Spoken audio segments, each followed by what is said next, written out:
경남 지역 이슈를 분석하는 시간 헬로 이슈토크 시작합니다. 오늘부터 연속으로 2022년 설을 맞아 경남도 내 지자체장과 기관장을 모시고 지난 성과와 또 올해 계획을 들어보는 기획 특집 시간을 마련합니다. 오늘은 그 첫 시간으로 어느 해보다 특별하게 시작한 창원시의 수장 허성무 창원시장님 모시고 이야기 나눠보겠습니다. 어서 오세요. 네, 반갑습니다. 반갑습니다. 자, 들어오는 순간 보니까 새로운 배지가 참 눈에 띕니다. 창원 특례시라고 적혀 있는데 창원 특례시가 지난 1월 13일에 출범을 했습니다. 그동안 다양한 매체에서 소회를 밝히셨습니다만 창원시의 가장 큰 경사인 만큼 다시 한번 여쭤보지 않을 수가 없는데 우리 이슈토크 시청자분들께 창원 특례시 출범의 의미와 또 시장으로서의 그 마음가짐 한 말씀 남겨주시죠. 네, 우리 시민 여러분 정말 반갑습니다. 지난 1월 13일 저희 창원시는 특례시로 출범하게 되었는데요. 그 이전의 창원시와 또 특례시로 출범한 창원시는 달라질 수밖에 없습니다. 몇 가지 광역자치단체가 가지고 있는 권한을 기초자치단체인 저희에게도 줌으로써 저희 시가 더 새롭게 발전할 수 있는 좋은 계기가 되었는데요. 이 모든 것이 우리 시민들께서 함께 해주신 덕분에 가능한 일이었습니다. 네. 이제 특례시가 됨으로써 저희들은 우리 창원에 있어서 더 큰 새로운 변화를 만들어낼 것입니다. 다시 말해서 대전환의 서막의 문을 여는 그런 것으로 생각됩니다. 시민과 함께 만들어왔던 창원시, 이제 또다시 시민과 함께 벅찬 특례시라는 간격을 안고 더 큰 창원, 더 시민들에게 많은 행정 서비스를 드리는 창원이 되도록 그렇게 노력하겠습니다. 네. 특별히 정말 대한민국 지방자치사에 완전히 새로운 모델로서 창원 특례시가 만들어졌습니다. 우리 시민들과 함께 소중히 갖고 나가겠습니다. 네. 대전환의 서막이라고 말씀해 주셨는데 이번 특례시 출범으로 정말 다시 한번 창원시가 성장할 수 있는 발판을 마련한 셈입니다. 특히나 고무적인 게 항만자치권 이양 결정이 내려졌다는 건데 이번 결정으로 앞으로 어떤 변화를 좀 기대할 수 있을까요? 네, 정부에 있는 그 자치분권위원회라는 조직이 있습니다. 네. 거기에서 항만과 관련된 권한을 창원시에 이양하면 좋겠다는 결정을 내려주셨고 해양수산부에서도 상반기 내로 사무권한이 이양되도록 하겠다는 공식 문서를 보내주셨거든요. 그래서 하반기부터는 저희들이 항만과 관련된 사무를 직접 할 수 있는 그런 권한이 주어질 것입니다. 네. 특별히 지방관리무역항에 있어서 이 항만시설의 개발, 관리, 운영을 저희 도시가 할 수 있도록 해주셨고요. 네. 그다음에 그 항만구역 안에서의 공유수면 관리에 대한 권한도 왔고, 네. 그다음에 중앙항만 정책 심의에 있어서 우리가 참여할 수 있는 권한이 왔습니다. 그동안은 저희가 기초자치단체였기 때문에 이런 항만과 대한 그 권한 행사 또는 네. 참여가 불가능했습니다. 네. 이제 경상남도를 통해서 간접적으로 의견만 제시할 수 있었는데 이제 우리 시가 직접 참여함으로써 우리 도시를 획기적으로 네. 변화 발전시키는 계기가 됐다고 봅니다. 물론 권한이 왔을 때 아무것도 안 하고 있으면 권한이 오고 안 오고 관계가 없고 정체될 수밖에 없습니다. 네. 그러나 권한이 왔을 때 주체적으로 이 권한으로 무엇을 할 것인가를 미리 준비하고 권한이 왔을 때 실천해 나간다면 앞으로 5년, 10년 후에 완전히 달라지는 창원을 우리 시민들도 우리 국민들도 네. 겪을 수 있을 거라고 확신하고요. 실제 또 그런 큰 변화를 만들어내고 보여드리는 것이 이제는 저희들의 의무입니다. 네. 권한으로 왔지만 이제 역으로 저희들이 의무가 됐고, 정부에서 이런 작은 권한이라도 지방자치단체에게 이렇게 이양해 줬을 때, 네. 또 권한을 부여해 줬을 때, 정말 놀라운 발전을 하구나, 성공적인 모델을 만들어내구나 하는 것을 저희들이 반드시 보여드릴 생각입니다. 네. 특히나 눈에 띄는 게 이 권한이 특례시 4곳 중에 창원이 또 유일하게 넘겨받은 권한이지 않습니까? 그렇습니다. 수도권에 3개의 특례시가 더 있습니다. 이번에 네. 같이 됐죠. 저희들이 연대해서 특례시를 만들어냈는데 그러나 수도권의 세 개 도시는 이렇게 큰 바다도 없고 네. 항구도 없습니다. 그러다 보니까 이제 수도권에 있는 도시는 이런 권한이 해당 사항이 없죠. 네. 저희 창원시만 받은 권한인데요. 그만큼 저희 창원시의 어깨가 무겁습니다. 그래서 이것을 국가가 관리하거나 또 광역자치단체가 관리할 때보다 네. 직접적인 연관성과 시민들의 삶과 관계가 있는 창원시가 직접 관리해 보니까 네. 훨씬 더 잘하더라. 그리고 주민들의 만족도도 높더라. 그리고 이것이 국가 발전에도 크게 기여하더라 하는 그런 모범적 예를 네. 반드시 저희 창원시에서 만들어내겠습니다. 네. 자, 이번 창원특례시 출범으로 가장 큰 수혜를 받는 사람은 바로 창원 시민입니다. 그래서 우리 시민들이 또 직접적으로 받을 수 있는 혜택이랄까요? 그런 게 있다면 좀 어떤 게 있을까요? 예, 역시 복지 쪽에 가장 큰 혜택이 이번에 왔습니다. 네. 우리 국가에서 또는 뭐 광역 그리고 기초 여러 지방 정부까지 힘을 합쳐서 우리 국민들에게 드리는 복지 혜택이 있는데요. 네. 9종의 복지 혜택이 있습니다. 9종이요. 예, 그 중에 이제 복지 혜택을 줄 때 모두가 똑같이 주는 게 아닙니다. 이게 3개로 등급을 나누어서 드리고 있거든요. 그러니까 대도시권역, 중소도시권역, 그 다음에 농어촌 권역으로 나누고 있습니다. 네. 대도시 권역에는 그만큼 더 많은 혜택을 주고 이렇게 차등이 나 있습니다. 네. 그 이유는 뭐 주거 비용이라든지 물가라든지 이런 걸 반영해서 그렇게 하는데 우리 창원시는 100만이 넘는 대도시임에도 네. 그동안 중소도시로 분류가 돼서 대도시에 비해서 상대적으로 큰 역차별을 받고 있었습니다. 네. 그러나 이번에 특례시가 되면서 대도시로 분류가 돼서 광역시들과 똑같은 네. 특별시와 똑같은 복지 혜택을 받게 되었습니다. 네. 그래서 우리 시민들 약 1만여 명이 추가적인 복지 혜택을 더 받을 수 있도록 이렇게 변화가 있었고요. 네. 그다음에 이제 주거급여라는 게 또 있습니다. 주거급여. 예, 이거는 일종의 복지 혜택이기도 한데요. 주거와 관련된 복지 혜택입니다. 네. 앞에 말씀드린 것은 보건복지부에서 관할하는 것이고 지금 말씀드리는 것은 국토교통부에서 관할하는 건데요. 여기는 4등급으로 또 나눠져 있습니다. 네. 예, 그래서 1급지, 2급지, 3급지, 4급지 예, 그렇게 나눠져 있는데 수도권의 이제 특별시는 1급지고 네. 그다음에 수도권의 여러 도시들은 2급지고 그다음에 지방의 광역시는 3급지고 그다음에 지방의 다른 도시들은 4급지로 분류가 되어 있습니다. 우리 도시는 4급지 분류입니다. 네. 최하의 수준으로 분류가 되어 있어서 혜택이 가장 적었죠. 근데 이번에 이제 지역에 있는 광역시와 똑같은 3급지로 분류가 됨으로써 네. 우리 주변에 한 2만 가구, 약 3만 명의 시민들이 추가적인 더 혜택을 받게 됐습니다. 네. 그래서 이번에 큰 혜택을 받게 됐고요. 그 다음에 이제 또 하나가 역시 수도권의 다른 세 개의 특례시에는 없는 네. 우리 창원에만 있는 소방 업무가 있습니다. 아, 네. 예, 소방본부에 소방 업무가 있는데 이게 이제 다른 광역시에는 직접적인 안전교부세가 바로 가서 많이 갔습니다. 네. 근데 우리는 경상남도를 통해서 일부를 분배받는 그래서 아주 큰 불이익을 받고 있었는데 네. 이번에 추가적으로 특례시 되면서 50%를 더 받게 됐습니다. 그래서 우리 시민들의 안전을 위해서 더 많은 투자를 할 수 있게 되었습니다. 네, 정말 더 안전하고 든든한 울타리가 돼줄 것 같은데, 네, 시장님, 좀 시민들께서 걱정하는 부분이 있습니다. 혜택을 더 받는 건 좋은데 혹시나 이것으로 인해서 세금 더 내야 하는 거 아니야 하는 부분인데 시민들 세금 더 내야 합니까?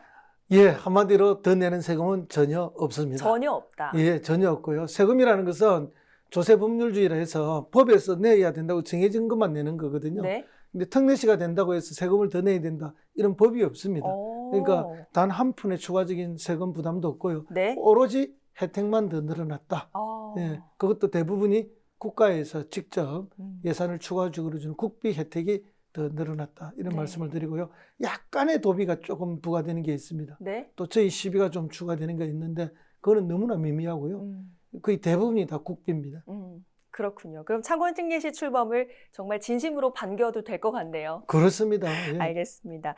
자, 앞으로 중요한 것은 100만 이상의 인구를 잘 유지하는 것인데 사실 수도권을 제외한 모든 지자체가 인구 감소 극복 방안을 정말 치열하게 고민을 하고 있습니다. 창원시도 마찬가지일 텐데 혹시 뭐 차별화된 방법, 정책 나온 게 있습니까?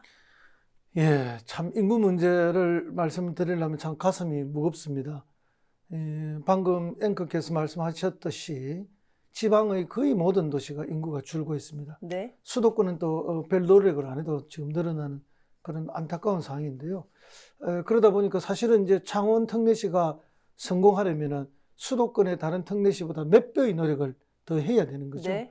그래서 저희들은 이제 인구를 늘리기 위해서는 인구가 감소하는 원인을 정확하게 진단을 해야, 진단이 정확해야 처방이 정확할 거 아닙니까? 네. 그래서 저희들이 이제 원인 분석을 늘 해보면은 첫째는 이제 돌아가시는 분이 태어나시는 분보다 더 많습니다. 그다음에 둘째는 지금 이 시기에 가장 많이 줄어드는데요. 네. 고등학교를 졸업하고 대학 진학을 하면서 수도권으로 대거 이탈을 합니다. 정말 가슴 아프죠. 그다음에 셋째는 더 좋은 집, 싸고 더 좋은 새 집을 찾아서 인근 도시로 많이 빠져나갑니다.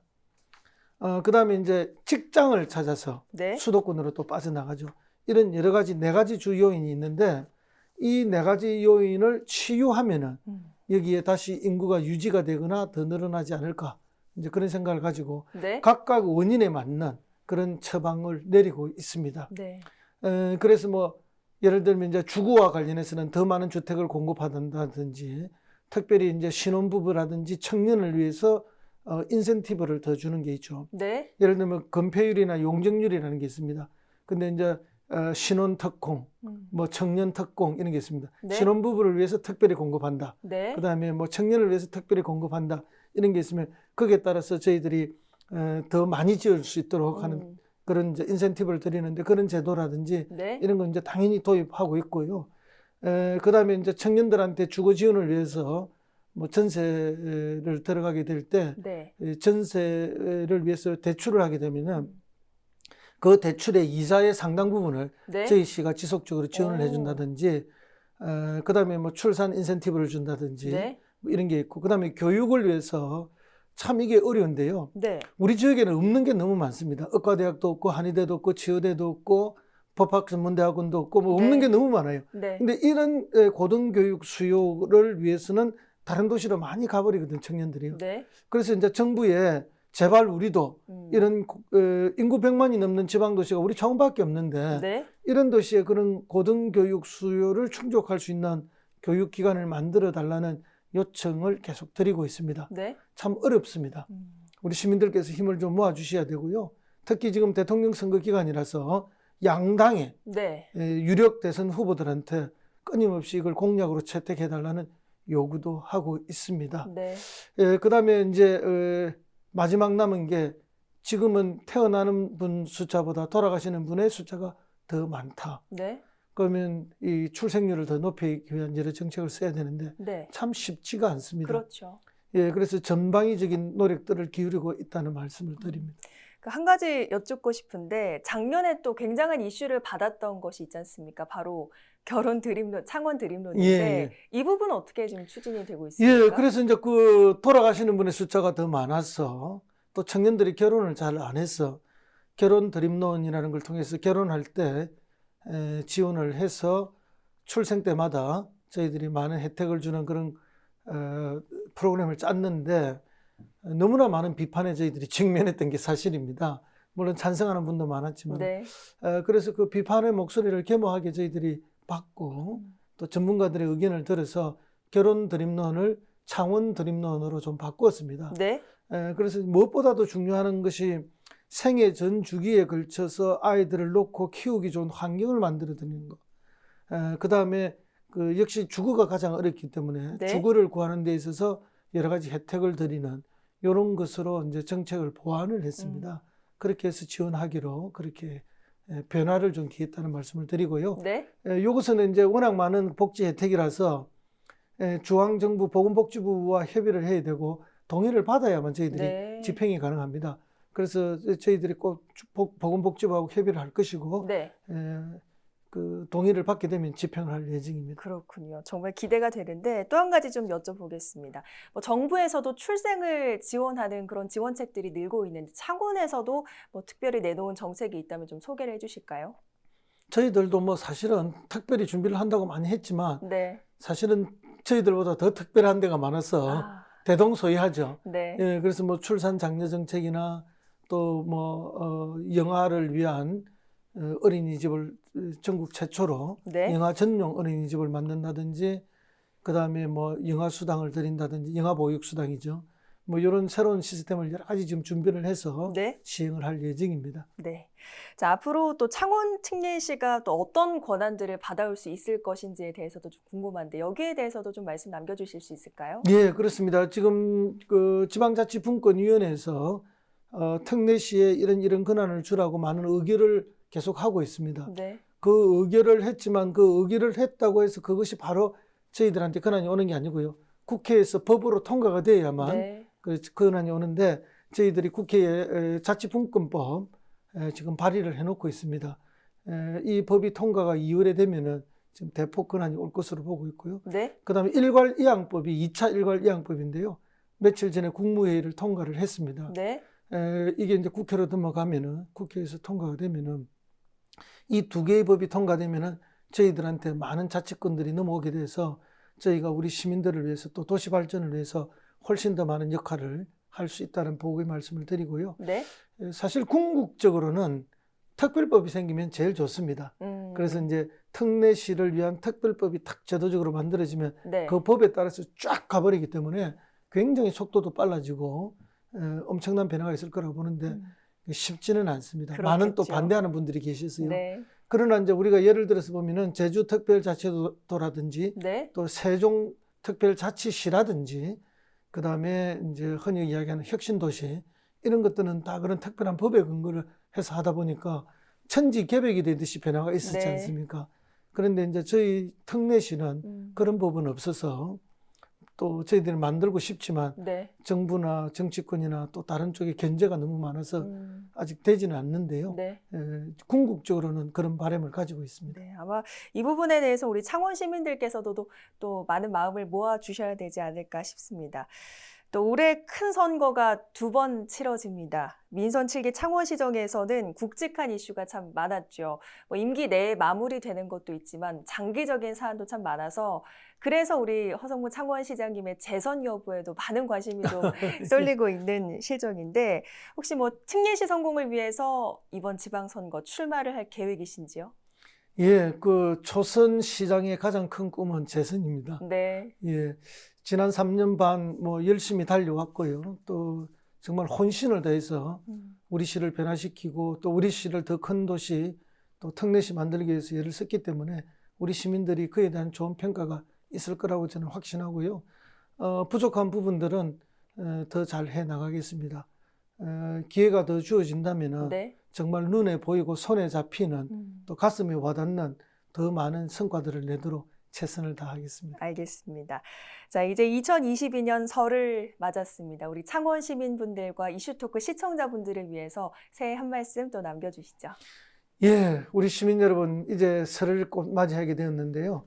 설은 뭐 민족의 대명절이고요. 또 한 해를 접고 또 새로운 한 해를 만드는 희망찬 출발이기도 합니다.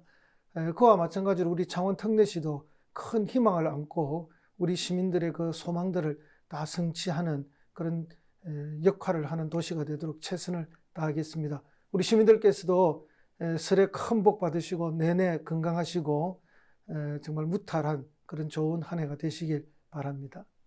네. 또 오미크론 확산세가 좀 요즘 심상치 않은 것 같습니다. 무엇보다 안전한 설을 좀 보내야 할 텐데 우리 시민들께 당부의 한 말씀도 남겨주실까요?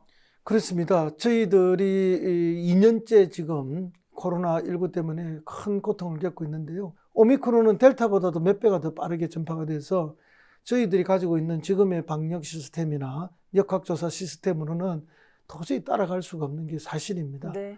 그러다 보니까 결국은 우리 개개인의 더 이렇게 방역에 대한 철저한 그 수칙 준수, 이런 것이 더 필요한 시점이 됐습니다. 네. 우리 시민들께서도 정말 명절 설이 되다 보니까 만나야 될 분, 찾아뵙고 인사드려야 될 분 정말 많을 텐데요. 꼭 마스크 해주시고, 또 음식을 드시거나 식사를 하시는 것은 최소 인원 내에서 수칙 내에서 해주십사 하는 그런 간곡한 부탁의 말씀을 드립니다. 네, 모두가 또 안전한 설을 보내셨으면 좋겠습니다. 자, 시장님께서도 새해 복 많이 받으시고요. 앞으로도 또 운동화 열심히 신고 시민들을 위해서 열심히 뛰어주시길 바라보겠습니다. 네, 오늘은 허성무 창원시장님과 함께했습니다. 오늘 말씀 고맙습니다. 네, 감사합니다. 네, 오늘 방송은 유튜브 채널 헬로 경남에서 다시 보실 수 있습니다. 함께해 주신 여러분 고맙습니다.